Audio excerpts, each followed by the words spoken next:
was 13. He started like making beats at Out the 14. womb? Yeah.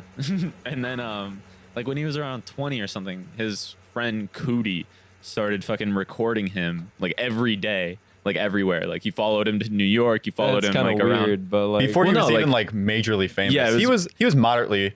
He was like famous in Chicago. Like Yeah. he had like an underground like fame. He produced for a lot of artists that were big at that time, but since mostly big in Chicago though. Yeah, I think it was the Chicago scene in general. And since people don't really care about anyone that isn't the rapper or the group of artists themselves, it's like he wasn't going to get recognized until he started rapping on the beats, and people were like, "Ayo." He was part of a rap group. He was part of the rap group called the Go Getters or whatever. But he the problem is that at the time, Chicago, at least according to Kanye and like everyone at the time in Chicago, their view was that like people who listen to hip hop, they really only focused on like the coastal scenes, like in New York or LA, which was largely true, you know, focusing on like the fucking Biggie and Pac beef or whatever, and like everything else that went on between them. You know, hip hop wasn't the main popular music at that time as well. It was like more. Would you say it's the drama between it that was more interesting, or it wasn't really the drama? I mean, there was drama involved in it. They were just especially with biggest, West Coast. They were just the biggest scenes in general, so they got the most like recognition. And like those were like where like all the breakout artists were coming from, you know, like Nas, Jay-Z, fucking Common, like all these rappers coming out of New York. And then from LA, you got like Biggie, or not Biggie, I'm sorry. You got like Tupac, other people. I don't know many West. Snoop Dogg, you know, there's like a lot of people. But like in Chicago, they weren't really getting recognized. So like, but like the moment that like Cootie and Kanye met, Cootie knew like he was like, I know this guy's gonna be a star, and so like followed him. Like he asked Kanye, like, could I follow you around and document your life, you know, like as you go through this? And he was like, yeah, follow me around. That's kind of cool. Yeah, no, it honestly, it is really cool. But like I could not imagine fucking going back and trying to edit any of that footage, because it's literally all of it. A lot of it was on tapes and shit. Yeah, you know what I mean. So like, you're probably going back to like labeled tapes where it's like written like Kanye visits Jay-Z at Rockefeller or whatever. Yeah. Like I couldn't even imagine like having to go back and pull footage or edit it or anything. Is that what the documentary was? Is that all of his footage? They used a lot of that footage. Yeah. I think it's majority Cootie's footage. They'll pull like shit from like other interview clips or whatever, you know, at the time. But that's like, still really cool, especially like having backstage. such a well documented like event too. It's really weird to find. You see like I feel like it really humanizes Kanye in a lot of ways, because it makes you see his he's a demon. Makes you see like his process and like his feelings and where he's coming from when he makes his music and stuff like that. You can see his inspiration like growing in the documentary, because he's like sitting in like this one room studio apartment. Yeah. And it looks hot as fuck in there. They've got like 3 fans pointed around. It's cool. Yeah, it is cool. And like how he talked about like how someone just No ID, I think he's like a Chicago rapper, he like taught him how to make beats, and this other guy named fucking Doug Infinite or whatever. Doug Infinite. Yeah. And so like they you know, it just followed like his whole process and everything. It was really cool. But I've only seen, it's like a 3-parter. I've only seen the first part. What's really interesting is in that first episode, they captured the scene where he, like one of the pinnacle moments of Kanye's career, when he walked into the record label. I forget which one it actually was, but probably Rockefeller. Yeah. He walks in and he starts playing, just like, it's just like people are working in the label, just going about their day. And he just walks in and starts playing his demo tapes or like a certain song. He just like goes into the fucking record label, no appointment with anyone. Like he knows some of the people because he's involved in the scene as a producer or whatever, but he doesn't have like an appointment with Jay-Z or with the other like Dame Dash or like any of the other owners like of the record label. Yeah, he's just like walking around into different offices, popping in his tape and playing it and like rapping it in front of people. And there's people like on the phone. Yeah, there's trying to do a phone call while Kanye's mixtape is playing.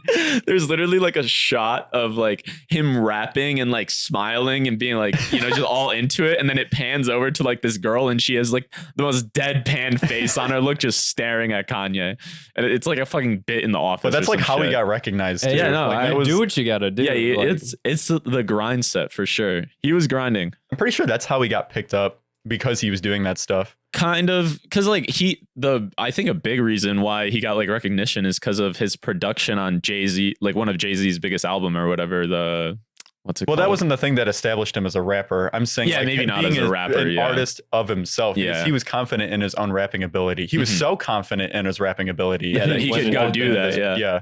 And I think that was the moment where people, not only in the office, but people around him were like, this guy's kind of got chops.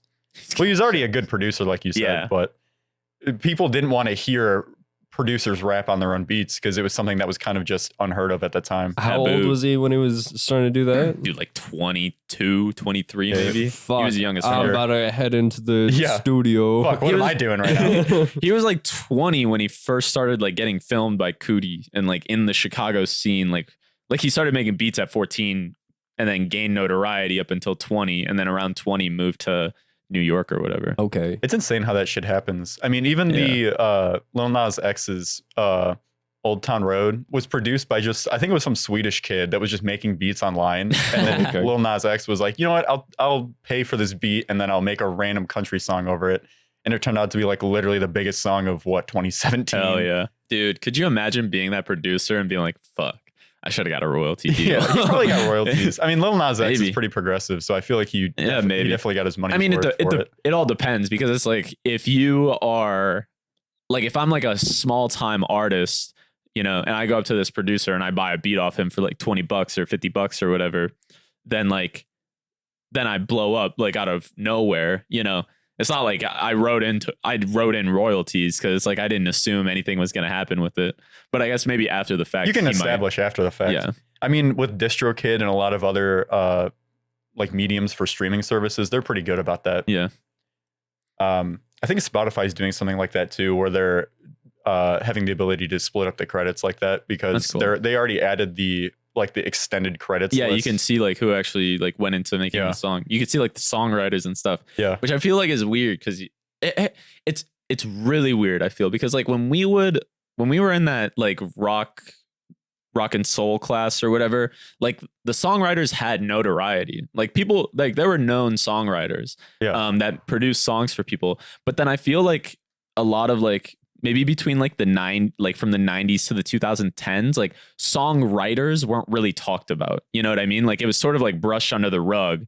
Like it might have been like assumed that there are songwriters or known, but I feel like people like, at least in my mind, I thought that like, you know, there's no spotlight Britney Spears and Beyonce, like they're all writing their own songs and doing that all the time, but it's not necessarily true. If you looking on the credits on a lot of different albums, I can see like this person took like a random guitar lick and just used it again. And it's in the credits of the album. And it's like, people don't realize how much of music is not only improvised, but taken just from other people. Yeah. Or like borrowed, or like talent is borrowed. Mm-hmm. Yeah. Copyright's fucked. Well, I don't think that's a copyright thing. It's just, it's just more so like people don't realize like how many ways you can like recontextualize like a single melody or like a single bass line or something that. You know what I mean? Like you can take one melody from one song, put it over a different bass line, and you have like a whole new song or something. It's more about the collaboration. Oh, okay. I feel like a lot of people just don't understand how many like working parts there are inside of a song. Yeah, and that's because you're not like the main artist that is like putting the music out on their Spotify page or like their title page or whatever. No one's gonna look at the rest of the credits because it's like it's Britney Spears' song, but with like 11 songwriting credits, 4 mixing credits, like 1 mastering credit. Yeah. And people don't realize how collaborative music actually is beyond just the artist making the beat or like singing over the song or whatever. Yeah. Taking a song for face value, you don't realize how much more actually goes into it. Yeah, it kind of recontextualizes the phrase that music brings people together, where it's like it quite literally brings together like a group of 20 people to work on this one fucking thing. Yeah. Now, let's really talk about what actually matters. Why does the Kanye documentary suck? I haven't watched the other, how many episodes are there? Like 3? Yeah, I think it's 3 total. I haven't seen the other 2. Yeah. Mostly because I know what happens after that point, but it would be nice to just go back and watch like Cootie's documentary version of it. Do you think there's like any point in watching the later parts? I mean, it's interesting. If you don't know who Kanye is, or like if you only know Kanye from like his weird antics online today, then I think you should. Okay, fair. Because I think does it follow his life up to Donda? No, it's like his early, like before he became, it was like when he was a breakout artist. Okay. Up until, or I guess before he was an actual breakout artist, leading up to that point. Was Kanye always bald? He had Was that short hair? he had like a buzz cut kind of. Okay. For like a crew. He wasn't as bald as he is today. Okay. That's all I was curious about. Yeah. He sounds so young in the fucking documentary. Like he sounds like a kid, you know, because he's like 20. Yeah. And also he's like braces and a retainer and shit. Yeah. And then he got put back on I know. mouse gear when he got into that car accident. Yeah. And I never knew that about Kanye and why it was called Through the Wire or like I know it's like stupid, but it's like very on the nose. Through the wire as in through his braces. Yeah, because he got head cast. Yeah, because he got in like a really, really bad car accident, and so his jaw was wired shut. Okay. And so like, but through that, he still like recorded like a whole studio album. Oh, so damn. he's like rapping like with like, you can like hear this. his teeth Yeah, being shut. You can hear it. Like I think he talks about like how he had to like practice rapping like that, so like he could be able to like flow and like actually do He's it about to properly. whip it out on the next album. I'm bringing back the old flow. Yeah. Where I just can't rap. I'm getting my jaw wired shut, guys. Permanently. I'm done talking. Going back to like the collaborative nature of albums or music in general not really being recognized, there's a good example of that, which is like Frank Ocean being of Odd Future fame. He did like a lot of songwriting for a lot of very popular artists like Justin Bieber. Yeah. I think it was either before he released Channel Orange or like right when he released Channel Orange. There are like a lot of popular artists who or not even necessarily because they're usually not the most popular, but they're like pretty well-known artists who are like songwriters for like a lot of the most popular artists. Yeah. You know, it's crazy to me. Because they know it's like I know JPEG Mafia talked about like writing shit for other people instead of Kendrick Lamar. I don't know who though. It's because those artists have such big names. Yeah. So you're gonna get way more money for doing something for them because of the royalties. You would get like a bigger dividend if you just make your own music, which is unfortunate, but it's a good way to make money. Yeah, exactly. It's like you have the vehicle to do something, even if it's not your creative baby or whatever. You can use that money then to produce your creative baby. And it's a good idea for specialization in like an art field because someone could be really good at just writing lyrics, but like their voice may not be as powerful or as high of a range as someone else who could sing way better or something like that. I'll be honest. Some people sound lame as fuck on tracks when they rap. That's me. That's me. I sound a little lame too. Shut the fuck up. I do. I don't like my voice. You're a rapper. No, You're literally a rapper at heart. Shut the fuck up. I'm a poet at heart. But like I just know how to do like flows. I think that's really all I can do. That's fair. I feel like that carries a lot more weight than just like having a good sounding voice. Maybe, but I think it's an emergent package, you know, that like makes someone good. Because like with JPEG Mafia, as an example, because I just listen to him a lot, like his energy and his voice and his delivery, like it all works in the context of his song. Like it'd be just put his voice on a different track. And it'd be super weird. Yeah, that's why I don't like a lot of his features. Yeah, like they sound weird on either. Yeah, because it's like he'll do like a lot of distortions and like other weird like vocal shit, and I don't think he really does that usually for his features because his voice works so much better in his own production because he knows how to use it, and his style's a lot less structured. So when he goes on a feature, it sounds like he's trying to fit into a mold that he doesn't necessarily fit into. Like he's rapping on something that is a very clean, I don't even know how to describe it, very structured, very clean beat. Or a song that's in general just like more poppy. Something that's like very cut and dry, like easy to digest, like as a piece of art. It's not always easy to digest, which is why I'm kind of trying to get a more specific answer, but I can't really think of what I'm trying to go for. Yeah. It just doesn't really fit his style most of the time. It could be alternative or it could be a little bit weird, but I think just a little bit weird cannot contain JPEG Mafia. Yeah. An interesting feature that I think actually he did really well on was I think it's called MLS with Gorillas or whatever. Like it's like the album where he had ALS. Yeah, that one where they did the ALS Ice Bucket Challenge on the track. The melodies that he does like on his other shit, because like a lot of that is like auto-tuned shit, you know. It's more like acoustic auto-tune in these, you know.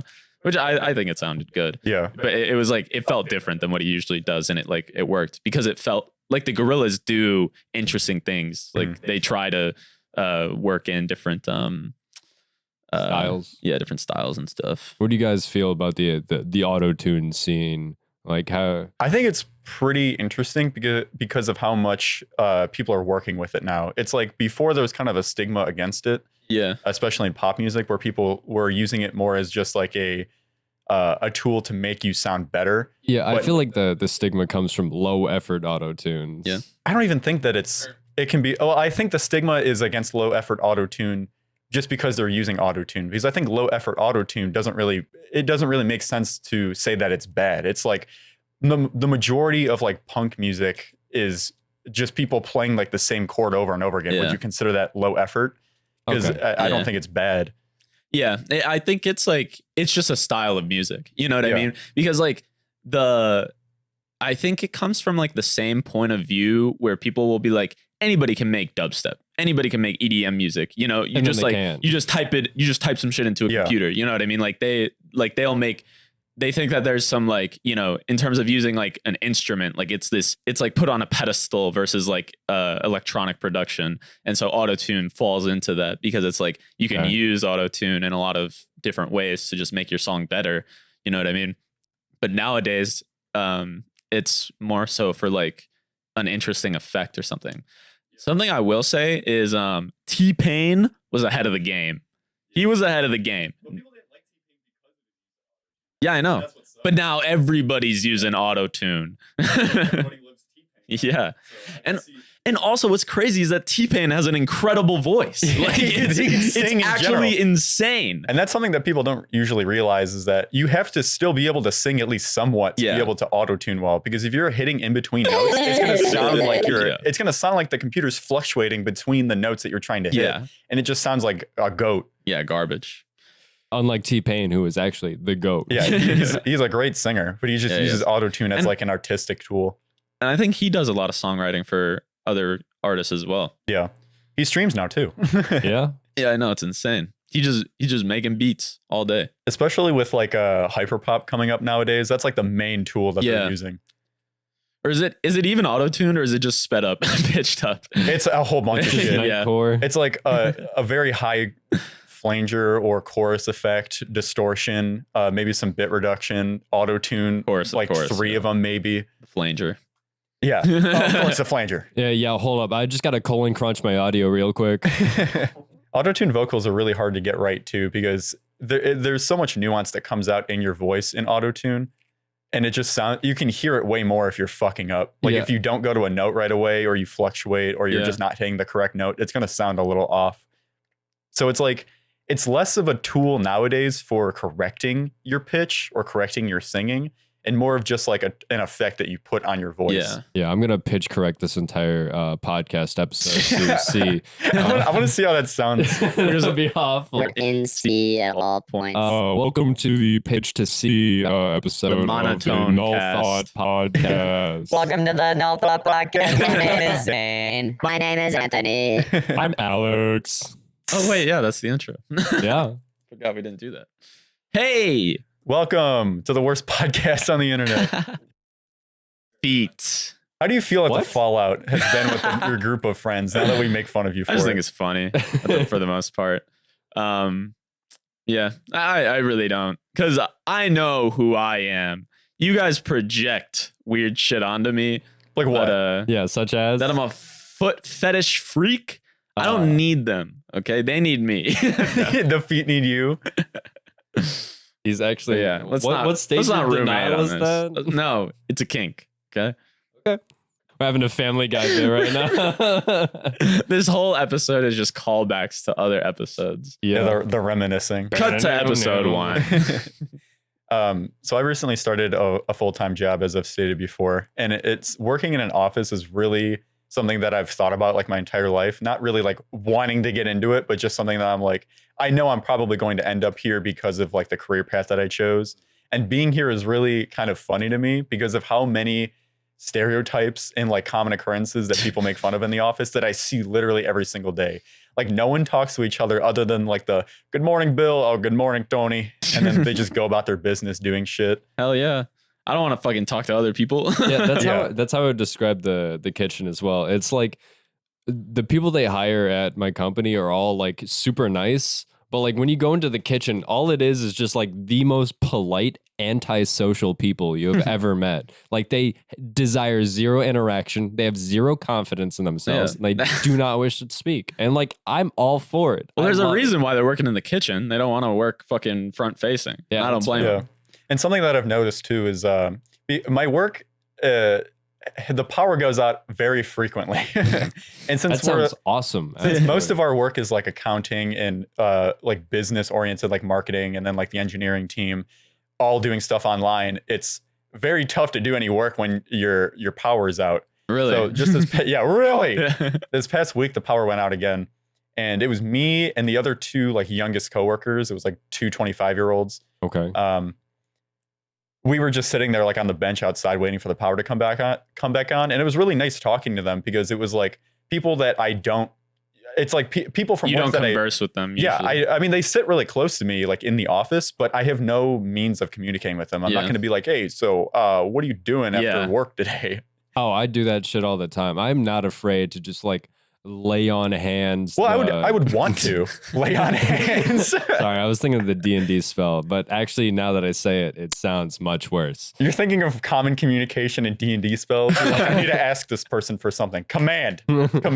Come. But yeah, it's just nice talking to them because it made me, because we were talking about like anime and shit, which was like obviously something that we were all very passionate about. So it was nice talking to them, befriending them. But going back like the next day, it was Friday, just going back to work and like not talking to them, I'm like, damn, this really is the office. Because like there's no way I can get up and just talk to these people except for like on lunch break. Yeah. But even then people just pop in their AirPods and watch, I don't know, fucking Joe Rogan podcast. Yeah, there is like a weird work relationship dynamic that just kind of inherently exists in any place where it's like, I know you, I can be best friends with you at work. But the moment I clock out, I don't know who the fuck you are. Don't talk to me. Don't look at me. And I will probably run you over with my car. It's like the levels, like you have like best friendship and then friendship and then like acquaintance. Work friend is like somewhere in between acquaintance and friend. Work is outside the food pyramid. I feel like a work friend is something that occupies a very niche space because you can know them really well at work. But you're not going to be talking to them outside of work. They are a mass murderer. The moment they punch out, like you have no idea. You don't know how many people could like feet at any moment. That's why they are beyond an acquaintance, but they're not exactly a friend.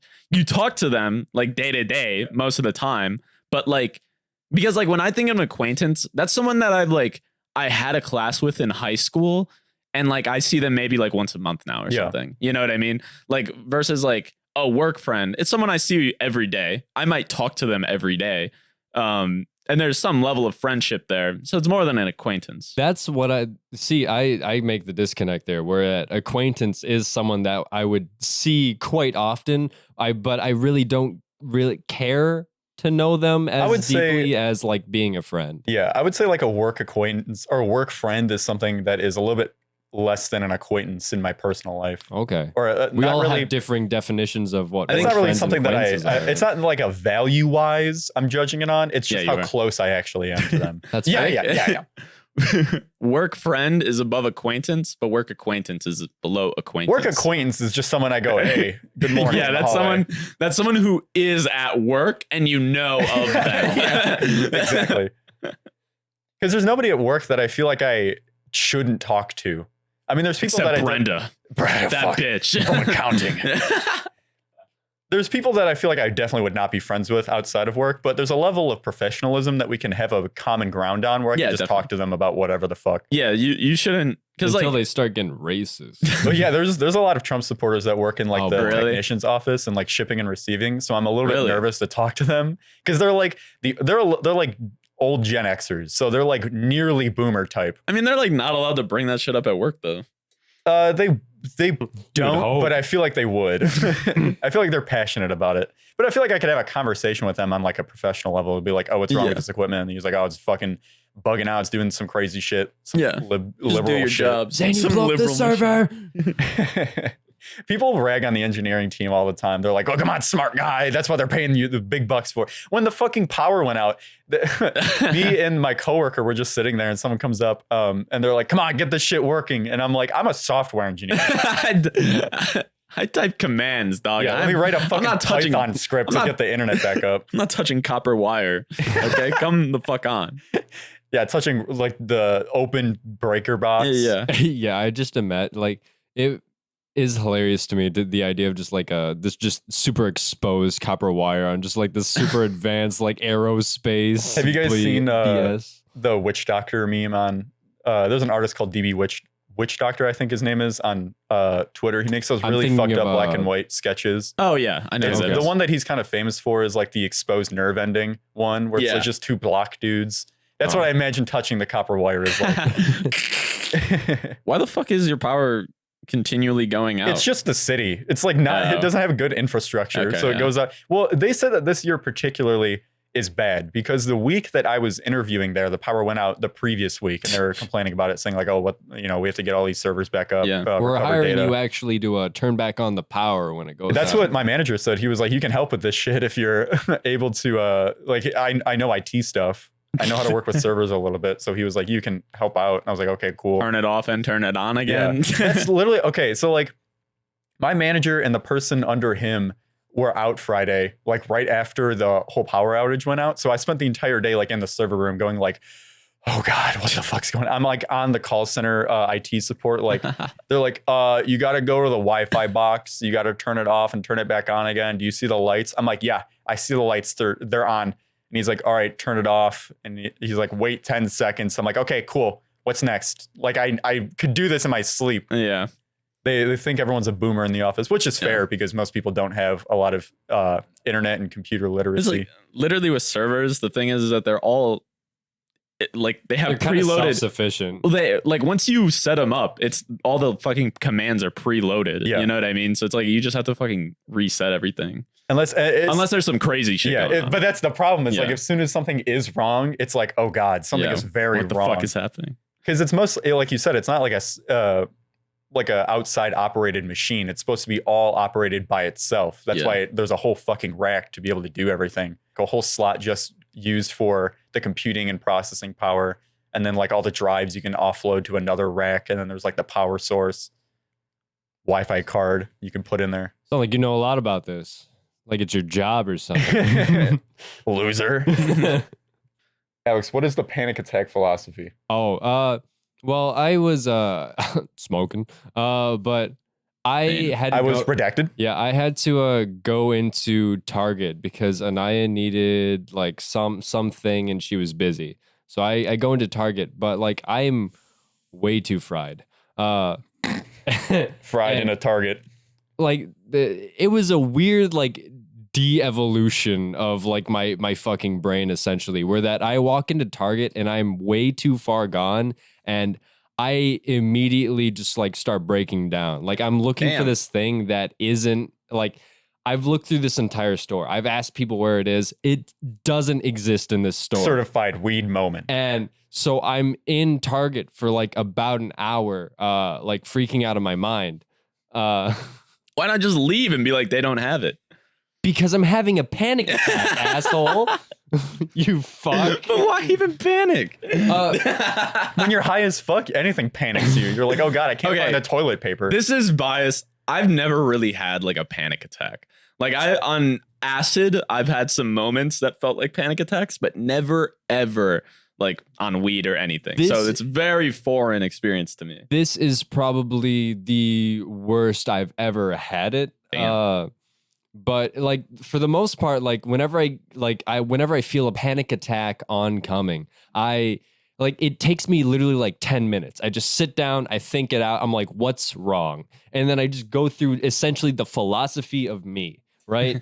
And it's like I dissect the problem and then I'm good. Like I'm good. I can keep going on my business. I made peace with my inner fucking demon essentially. And that's like the main proponent of panic attacks like that is like you get into a thought loop or you get stuck on one thought that is just so prominent in your mind that you can't get it out. Yeah, I used to never have panic attacks up until like maybe 2 or 3 years ago. And it just like it started coming and it's like, well, I would have panic attacks while driving. A lot of times it's just because, you know, I've gotten into a fuck ton of accidents or I've gotten into a lot of close calls. Probably a little bit of PTSD. Most likely. But like it kind of just sucks. And you know, I've learned to cope with it pretty well, but there is I will say that like after it's so because there's so many thoughts that went on in my head during this moment, but like I will say that like I don't think I'll have another panic attack. You've mastered them. I think that this one I'm professional panic attacker. This last one was so intense and like it felt so real that I feel like I've kind of just coped. Like it's I don't know if it's that easy. I don't know if it's that easy either. Because you can have a panic attack based on something else and it's just based on how you think. I think knowing like going through one, because I feel a similar way because like when I started, the only panic attacks I feel like I've really had in my life was when I was starting middle school. I had a panic attack like the second day because I just couldn't transition. I was like going to a new school, like it was in the same district, but it was like all new people, and that was pretty tough. And then when I had like a very large edible, I had a really bad panic attack. That was not good. It's a similar situation to you where like now every time I smoke weed, I feel like more panic induced when I'm really high because it's like I recognize that feeling of like, oh God, I'm really fucking high. Yeah, yeah, that's fair. I don't know how my mental state has changed, but I do feel like my brain bigger now. My mind was expanded by having a panic attack at Target. I mean, I just think I'm more well equipped to deal with that kind of like line of thought now. Interesting. Yeah. Going through it once definitely will probably give you some insight on how to deal with them in the future, especially if getting over it the first time. Yeah. There's probably like a skill hump or whatever. Like the first time you experience panic attack sounds like a skill issue. Like there's probably like the first time you have a panic attack, it's fucking horrible. Like you have no idea how to deal with the emotions. You just like ride it out. And then like as they happen more frequently or less frequently or whatever, like you kind of get a familiarity with that feeling and you can kind of feel like think there's through an it. easy way to like have just like a horrible time. It's like you're building up the familiarity with it. It's like, oh God, it's coming. Yeah. Yeah, that's another thing too, is like you being in the car or like me being very high. It's like those are the things that bring us panic just doing them normally. And maybe it's something to say that you can handle it, but you're still getting panic induced from just these mediocre tasks. I think you can also psych yourself into one. Yeah, because you think that you're like, I'm going into the car. This is a dangerous situation for me because of what I know has happened in the past. It's also like sometimes I still get really nervous when like it starts raining and I'm driving. Yeah. I also, at least from things that I've heard, it'll be like they will have like you'll get some feeling that is like similar to a feeling that you had during a panic attack, and then like you hyper fixate on it, and then it like spirals out into a full blown panic attack. Yeah. You know? For me, it's kind of like there's like this bottomless pit that kind of like forms in my stomach, where it's just like I feel like my stomach is just like going down forever. And it's fucked up. Immense fear. Yeah. Your hands and feet kind of get tingly. Yeah, I literally had to sit down in like the little kids section of like shoes at Target just because like I know nobody's in that aisle. I don't want anyone to see me. Don't look at me. Just stay the fuck away. I need to sit down for a little while. You're in like the Giant Eagle's eagle nest like, with the kids playing Sonic Heroes. You're sitting in there like having you have blocks in your hands, like looking at them like where was Anaya during all of this?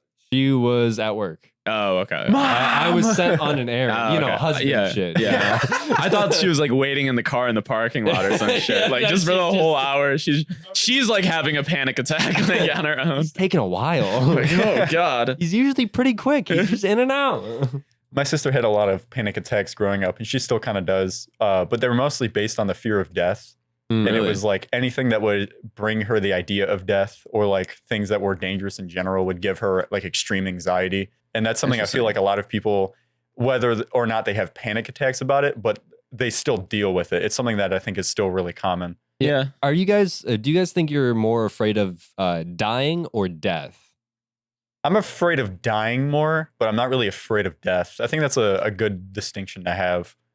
Yeah, I guess dying, like, because I don't want to die in like some fucking horrific way. Yeah, you know what I mean? Like, I'd rather just like die of old age rather than like being on the street and getting mugged and then fucking stabbed and bleeding out to death or some crazy shit. Okay, and if following this kind of line of thought, alternatively, when do you think life ends? Is it at death or is it at some point before?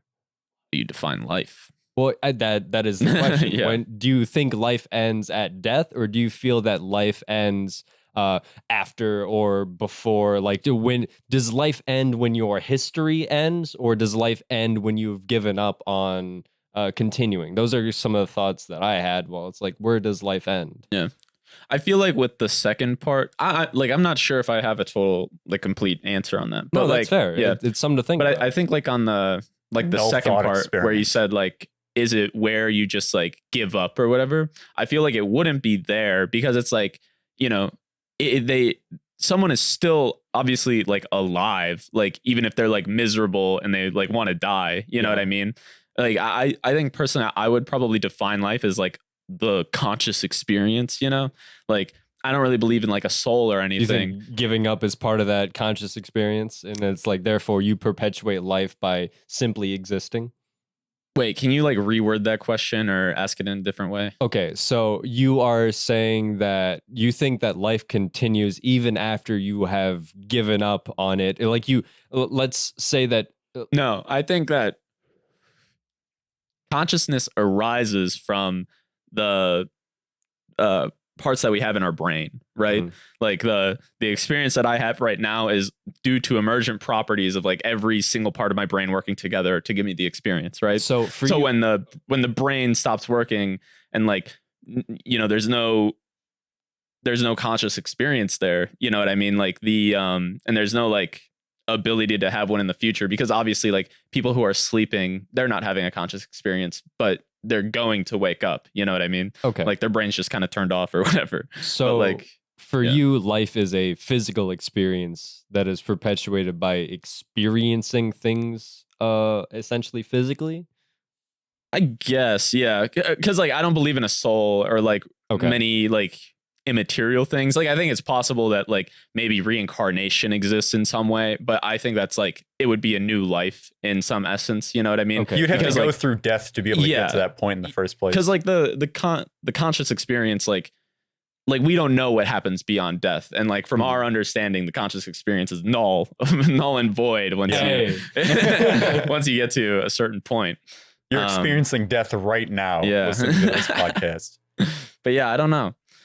I think life ends basically when I don't think it ends at consciousness. I think it ends when your like physical body does not have any sort of process going on in it anymore. Like your heart stops, your brain stops, nothing is alive with you anymore. Because consciousness, I think, doesn't directly determine life because I mean there's so much life that doesn't have like a greater consciousness or even like what? Consciousness at all. Plants. How do you know they don't have a conscious experience? Well, it's like, how do we even measure that in the first place? You can tell if things have a consciousness because of the way that their neurons act in the brain. Maybe plants have like a very, very derivative form of consciousness. A very basic form. So I guess no conscious isn't really the best explanation of it, but like a very, very low level of consciousness, which is basically comparable to no consciousness at all. I think there's a lot of consciousness is more like a spectrum that we can't really measure. So I feel like it's not really good to say that it's life. Let's think about it like this. If there was a guy who had the IQ of a plant, like this person, let's say like this person can breathe and they can drink water and they can utter certain phrases or whatever. They're all you know? but a vegetable. Yeah. Like, is this person alive? Yeah. Okay. But I feel like you're thinking I'm saying the exact opposite of what I'm saying. They're alive, but they aren't living. Okay. I'm saying no matter what, I'm not saying consciousness has anything to do with life. I think it's definitely a part of living, but that's what I was saying is like consciousness is not directly proportional to death because there's so many ranges of consciousness that you can have. saying that. Yeah, but we death can ends at measure consciousness. we know when like plants die well, I guess we can. That's what I'm saying. Yeah. Like you can't tell. It doesn't matter if plants have a consciousness or not because they're still alive in some sense of the word. Yeah, I see what you're saying. It doesn't matter how well they can think or how well they can like analyze situations because death isn't like a consciousness isn't a direct like component of life in general. It's just a component of our life because consciousness is such an important thing in our lives. I'd like to say that this question was brought up to me in the middle of work, just randomly. This question is brought to you by. But yeah, I was literally just sitting there randomly, and you know, my coworker, she is an actor, and I don't know, just we end up having like these very well thought questions, and it's a kind of like conversation that I'd never really ever in my life expected to just have like I would expect it to have with you guys. So you're cheating on us. You Yeah, have what another the fuck? podcast. I have another podcast where we don't record. That's just what conversations are, bro. That's actually interesting because I also when I worked at the tutoring place, they you remember Chris? We would always like argue or like debate like a chop shop philosophy. Yeah, we chopped shop. Yeah, but we would like we were very like in friendly ways. We would argue about like because they were how much you hated each other. Yeah, exactly. Well, they were a Catholic. They're very very much like in involved in like the Catholic lifestyle and the culture and everything like that. And they know a lot about the religion too because you know they study it. And so like we just have like a lot of interesting conversations. Do they hate the gays? No, they don't. They identify as like non-binary. That's why they go by Chris. Good for them. Yeah, but they're Catholic, which I find interesting. But yeah, that is really interesting. Yeah, I didn't think about non-binaries. No. But like found the loophole. Because like they're generally like an accepting person. Like they're not boomer Catholic. They're not progressive. Well, although Catholic. generally Catholics tend to be more progressive than other Christians. Like versus like Protestants and shit. I feel like that's so strange to me though. Fucking hate well, like think about it. Like the fucking Pope is like okay with abortion and is like saying shit like treat the world better because like climate change is real and shit like that. Yeah. Meanwhile, Protestant churches are like God created the world for us and we can do whatever we want on it. 6,000 years old. Yeah. Small disclaimer: we don't have a problem with you, just your religion. Yeah. Just some people who are part of the religion. Yes. I feel like with how many there are the bad eggs. Practices that Catholics still do like very strictly, it's kind of surprising to me that they're relatively open. It was more so that they just have like they're just insular. Like they have like if my family is Catholic, you know what I mean, then I'm gonna tell my family to do Catholic things, but I'm not gonna like tell other people to like force them to be Catholic or whatever. Yeah, religion is a very fluid thing. By all means, technically, I am considered like a Catholic, but by all Me too. that I was raised Catholic ends, as well.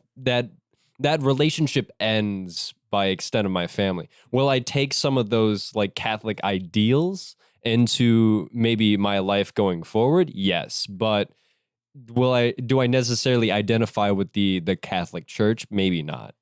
There was a really interesting thing that happened in my life, I guess, where when I was in freshman year, I was living at my dad's house, the house that I grew up in rather. There's an upside down cross that kept spinning every night. No. That house was haunted, but not. I would turn it over and it would end up like that. There was an angel in there. Because my mom was Methodist, my dad was pretty Catholic. His parents were super Catholic.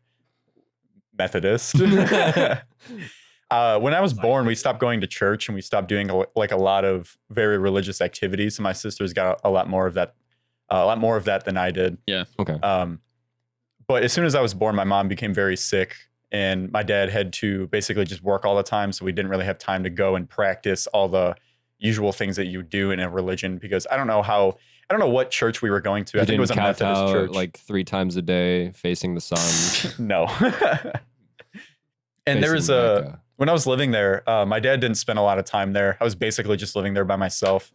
So I was just like, I had to go change the Wi-Fi, or I had to go reset the Wi-Fi box like countless times because it wasn't great Wi-Fi. You're training for your job early. Yeah. When I was 14. So I was just rummaging around through like a back room and I found a notepad that my dad had that he was just writing at work or whatever.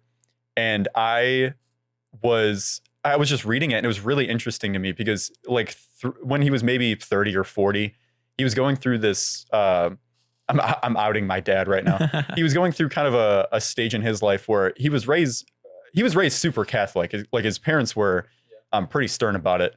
And later in life, I was like reading through these note pages of like him it was kind of like a therapy session for himself that he was just doing at work. He was journaling. Yeah, every dude's got a journal. Hell yeah. I got a journal. Yeah, I do too. And it was really cool seeing that because he was going through like a stage in his life that I went through, basically this like line for line, like things that I was thinking about too. Like I became agnostic, or I guess atheist, and then agnostic later in life. But I started becoming atheist when I was a teenager. And it was interesting reading his notes because they were parallel to mine without even knowing the same kind of thing. It's kind of interesting how like universal the struggles of like essentially just faith, I guess. Because you don't see it in everyday life. Like they're saying a that lot of would. it's internalized and it has to be like self-dealt. I think it's just placebo. I think it's like more generalized because I don't even think it's in faith. I think honestly, I feel like people don't see their parents as like human beings. You know what I mean? Not like that they're like these horrible monsters or whatever, but more so that they don't necessarily understand like, you know, your mom has complex feelings and went through their own aloof, compared to children. Every parent is just a Charlie Brown parent. It's just every child is focused on their own life and they didn't live the life of their parents. So they just don't have that perspective. Mm-hmm. You know what I mean? You come in to the world where they already have like 20, 30 years of experience or whatever. And so it's like, it's like easy to just ignore and be like, you know, like question all the conclusions or whatever that they made because it's like, they never even like they went through their life and they made those conclusions in the way that they did, you know, but you're coming in now as like this new individual and like, you know, you didn't see any of that process play out. You know what I mean? Literally just now sunk into me that I am around the same age my parents were when I was like born. Just existing. Yeah. And it's kind of weird because like I have this perspective on life. Think about everything you've gone through. Yeah. And like now just put that onto your parents. You know what I mean? That like is kind of it's literally well. that. And sometimes they've gone through way more shit than you. You know what I mean? Especially because like, you know, I feel like a lot of people, it gets lost on a lot of people, like how privileged we are, you know, like to be honest, like, you know, I wake up every day. I'm able to get on a computer, access any information I want ever. You know what I mean? Pirate any piece of software. Never mind. But like I could do anything I want. You know what I mean? I have so many opportunities available to me that like, you know, they didn't have. Like my mom didn't even have fucking air conditioning. You know what I mean? My mom didn't have like fucking running water half the time. How much software did you pirate? Yeah, exactly. And it's just like, it's easy to just like not think about that. Yeah. Be like, you know, they got everything handed to them because their house cost $15. It cost $15 because there was like barely any running water and there was no AC or nothing else. You know what I mean? So like, you know, I feel like it's just easy to lose that perspective and kind of dehumanize your parents in that way. Definitely. And what was most interesting to me is just like the direct parallel of me going through this experience and my dad writing it down and everything, because going through a breakup, like at work, I was also journaling, just writing random shit that I just couldn't get out of my mind or whatever. And it was just journaling and like on like graph paper. And it just brought me back to that notebook again. Cause I'm like, damn, I really am sitting in office just like my dad was going through like these struggles. Yeah. It's also weird. This is almost kind of completely unrelated, but like just the way that like I look like a carbon copy of my mom, but like as a dude, you know what I mean? Like parents, no wonder you're so hot. Parents and their kids are like insane. They go hard. Genes are crazy, bro. I'm not even kidding. It also, not only is it a physical appearance thing, but it's the way that you act and the way that you think about things. Because my dad struggled with depression a lot, and you could see it like in these note pages and like later on in life. And I can see like him trying to be a dad to me now is him like regretting not being there when he was a kid. And I have a good relationship with my dad now more than I did when I was a teenager or whatever. But it's interesting that I can recognize that he's like trying to put in more effort and like be more of a dad, be there for me and everything. Yeah, because you see them as a person. You know what I mean? Like I feel like stop being your dad. Now he's a friend. Yeah, because it's like I'm friends with my dad. When you're a kid, there's like a separation where it's like this person is like taking care of you, and like they have this responsibility to do this, and this. Whereas like once you reach like a certain age, you sort of see like where your parents fuck up and the breakdowns in the parenting, and you see like the human aspect of them, and you see like, you know, it's not that easy. You know, I did a lot of fuck shit that like if I was the parent to me, like I don't know how I would handle, you know. And like same thing like with a lot of other kids that I hear, like stories from other people just in general. I'm like, Jesus Christ, you're insane. If you were my kid, I would fucking kill myself. I would abort you. I'd go post-birth abortion. Yeah, my mom worked a lot of long hours. He is super. The further down the liberal line you go, the older you're okay with abortion. Yeah. My mom worked a lot of long hours when I was like from 10 to maybe 15, where she was just like she worked at like a minimum wage job. So she was putting in a lot of hours that she probably could have been doing something else and getting more money for. And coming home to like just me screaming at Call of Duty, I would be like, God damn it. Yeah. I haven't eaten and I've been up since like 12 p.m. It's like 7 p.m. My mom was a single mom of like 3 boys. Like, Jesus Christ. Yeah, I don't know if I would abandon us. I would abandon us immediately. Like, thank you, Mom. I love you so much. Yeah. I had an aunt who had, I have 3 boy cousins and they were like all teenagers around the time where she was like a single mom as well. But they were like some crazy dudes. Yeah. Like they would like fist fight each other. Jesus Christ. So I can imagine, because her husband, I think like I was really young, but I'm pretty sure he died, which was really unfortunate. Either like 3 years after I was born. Maybe he's not. Mystery that I wasn't involved in. Yeah, at 2 years old, I'm like Stewie. I think he died later, but I think they just got a rough divorce when I was younger. I may be mixing that up. I don't know the exact history of my family. He got divorced after he died? Yeah. I want to see other people. You're not putting in a lot of effort into this relationship. We're not hanging out as much as we used to. Don't take my ashes anywhere. What are you talking about? Listen, my aunt literally did that on a vacation, but it was with her other husband that actually did die, like later in life. Jesus. Well, she remarried somebody else, and then he died later on, which was also very unfortunate. Kind of mysterious. There's a plot going on here. I think she has another husband right now. I'm pretty sure. So I'm like, you better give him some warnings. My other 2 husbands have died. Just a fair warning. You like go to a dinner or something, like a dinner party at your aunt's house. You like slip him a note on the table. Beware. Yeah. He opens up his fortune cookie and there's just like a do not trust others. The deepest D note ever on the piano as soon as he opens it. Boom. He reads it and he's like, what is your limit of consciousness? Where do you draw the line? Where do you think life ends? Yeah, he tells you to define life. And then my aunt's sitting across the table with like the thinker's hand placement just staring at him. Hands. Life ends after you drink your wine, honey. Do it now. You love wine. Yeah. Seeing that kind of stress in her life, I can definitely see like how parents go wrong. Yeah. I think she was kind of neglectful of my cousins, but also it's like, it's hard not to be neglectful of children. Like, it's like they require 150. How do you not neglect a kid? Like, come on. It requires more than 100% of all your fucking attention. Come on, they're literally asking for it. You want to be neglected, don't you, little bitch? Go play fucking Call of Duty. Kid's shitting on himself and he expects me to help him? Like, come on. He's playing Mafia 2 right now and he's shitting himself. I mean, I'm not talking about like just being like actively neglectful. I'm talking about like how having 3 boys that all have like different needs. Or you can't show it. You can't show equal attention. You can't show, especially if you're a single parent, like working these long hours with all these kids at home. It's like you cannot do it. It's like physically impossible. I would like to say though that being an only child is not the solution to that problem. No. Only children. I've been watching you guys. He's an only child. Yeah, that's what I'm saying. Oh, okay. Well, it's like it's kind of interesting to see the dynamic of how people act in friend groups because they were only children. It's like they act a little bit more cringe. Yeah. Yeah. Cringe and baby. No. No, I'm beyond this. I know. I'm cringe.